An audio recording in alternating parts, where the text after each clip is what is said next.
États-Unis. Précision sur la locale, parce que est-ce que vous encouragez le boycott qui est comme dans l'air, parce qu'on sait que ça peut avoir des impacts quand même sur les entreprises du Québec. Le Pepsi, c'est quand même distribué par des gens du Québec. Donc, est-ce que vous encouragez l'idée d'un boycott de produits américains? C'est normal que les gens en réaction se disent je vais boycotter, je vais acheter plus québécois.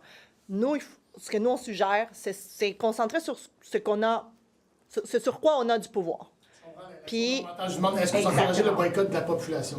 Mais moi, je pense que c'est normal. C'est normal qu'en ce moment, on se tourne, puis c'est même encouragé de voir qu'est-ce qu'on peut encourager, acheter au Québec, puis choisir le Québec. Ça a toujours été comme ça.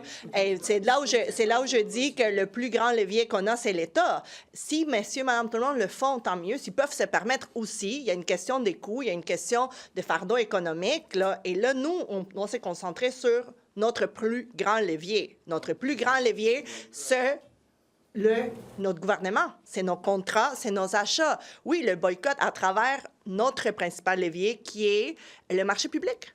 Le marché public, c'est là qu'on a plus de pouvoir, c'est là qu'on peut agir. Juste pour être sûr, le mouvement de boycott, il existe en ce moment. Il y a un mouvement citoyen, un peu comme pour Amazon. Ceux qui le peuvent, les citoyens et citoyennes qui le peuvent, qui peuvent se permettre, qui ont la capacité de le faire, puis qui ont envie d'y participer, absolument.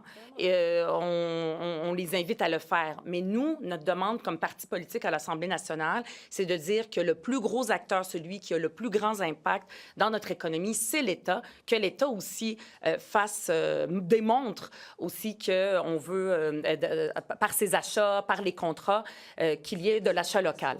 Il y a quand même des emplois québécois qui sont affectés par un boycott de produits américains dans la chaîne de distribution.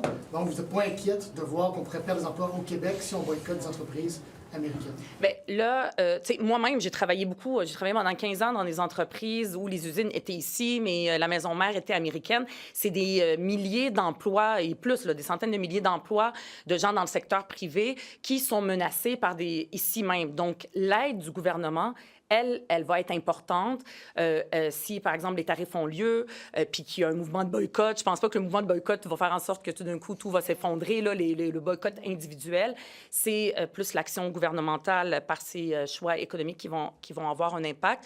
Mais, par exemple, quand on aide les entreprises, ça va être important d'aider les travailleurs, travailleuses.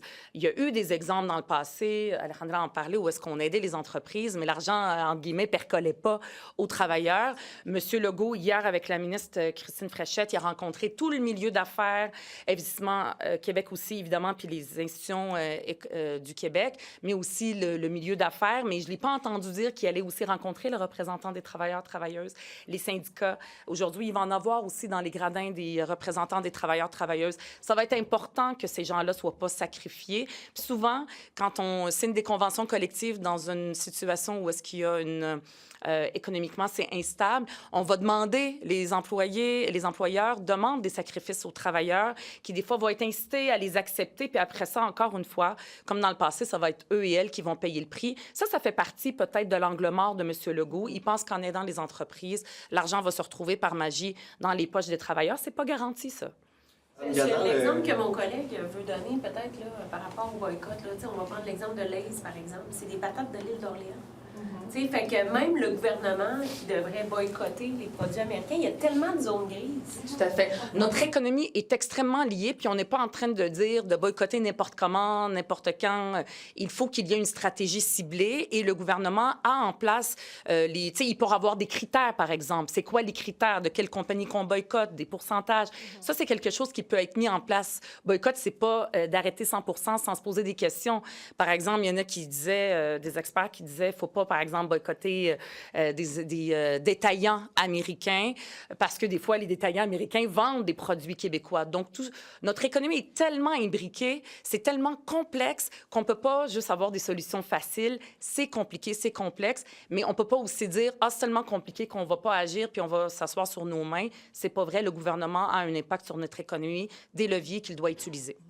Québécois, mais on a quand même senti aussi une résurgence un peu d'un patriotisme canadien, d'acheter canadien. En tant que parti indépendantiste, c'est pas une position un peu difficile à tenir en ce moment? Pas du tout. En fait, on n'a jamais autant parlé de la souveraineté des États, puis à quel point cette souveraineté, elle est importante et elle est précieuse.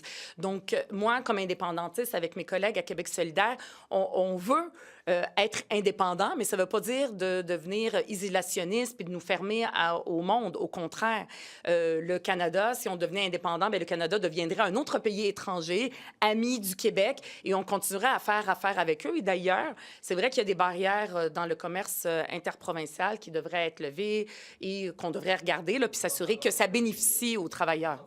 Lever ces barrières-là entre les provinces. Bien, c'est-à-dire qu'il y a comme un préjugé favorable au libre-échange, que tout d'un coup, c'est parfait, puis c'est magique, puis c'est bon pour l'économie.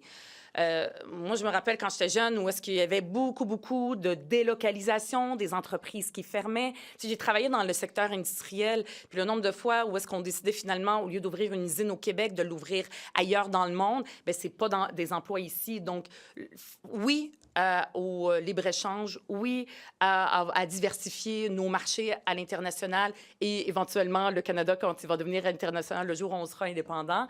Mais il faut pas n'importe quel accord, il faut s'assurer que ça bénéficie pas juste à une minorité, mais aussi à l'économie québécoise et aux travailleurs, travailleuses.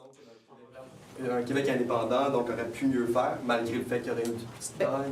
Bien, ce qu'on aurait fait, si on était indépendant, on se serait allié avec nos amis les Canadiens, on se serait allié, puis c'est ce que le gouvernement du Canada, d'ailleurs, devrait faire, puis nous aussi au Québec, même dans une province, avec le Mexique, avec d'autres partenaires en Europe, ailleurs dans le monde. Ça c'est pas nouveau, hein? On dirait qu'on vient de le découvrir, là.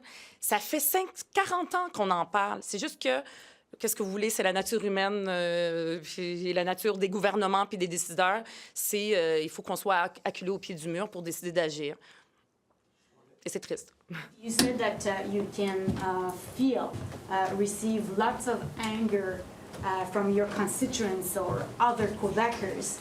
So how this debate that you want to have, this emergency debate, may help in a way to represent all Quebecers, because every single MNA that wants to speak out in the Red Room will be able to do it. So how, with this anger you can feel, this debate may help? Yeah.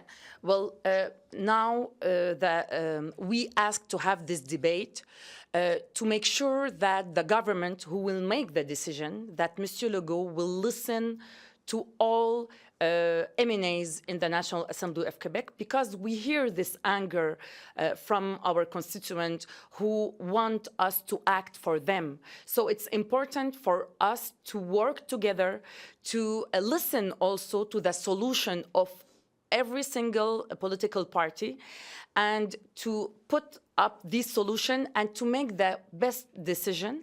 It's important that Monsieur Legault to listen to us and also to be influenced but by what we are telling him, because he can't and the CAQ can't hear all what Quebecers are saying. They hear a part of Quebecers, and we have our constituents who tell us messages, who tell us who have solution, who tell us how to help them. So it's important this debate to speak about it and to show the population of Quebec that we work together, even if we are not always agree, for them and for the interests of the Quebec economy. And in the short term, what more could the Legault government be doing? Yeah. What are some of the solutions that you're hearing on the ground? Yes. Today, I asked Monsieur Legault to stop cutting jobs in the public services.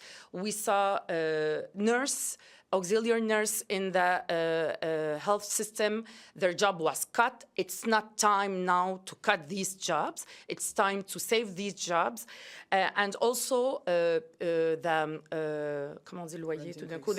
And also the renting grace, the government should stabilize this raise, because people, we are in not stable situation economically, and it's important that Quebecers not to be more poor, and the rent is a very important part of their budget. The government can act now to help them in this situation by stabilizing the raised rent. Can you explain what these issues, rent increases, job cuts, what does that have to do with the tariffs for people who might not understand? Well, right now, the tariffs, if they are put in place, and even if they are not, just the menace of the tariff is making a lot of instability in our economy, and that means that some people can lose their job. So let's imagine a family. One, the father is working in the aluminum industry, and because of the tariffs, he loses his job. And imagine if his wife is a nurse, auxiliary nurse in the public service, and she's losing her job because of the decision of Monsieur Legault. This family will be poorer, and that's why the government of Quebec should not cut these jobs in the public services. Just on an individual level, do you think that it's realistic or that it makes any kind of difference for people to be boycotting American products right now? Well, for people, they feel anger and they want to act, and the way of act is to boycott the American products, and they want also to consume more locally. But what we ask at Québec Solidaire is we ask the government, which is the major actor in our economy, to also be a model of buying locally. For example, to boycott and stop buying services from Amazon, for example, or other American company, because we have the expertise and we have entrepreneurs here in Quebec that we can encourage and that the government can buy from them. Merci.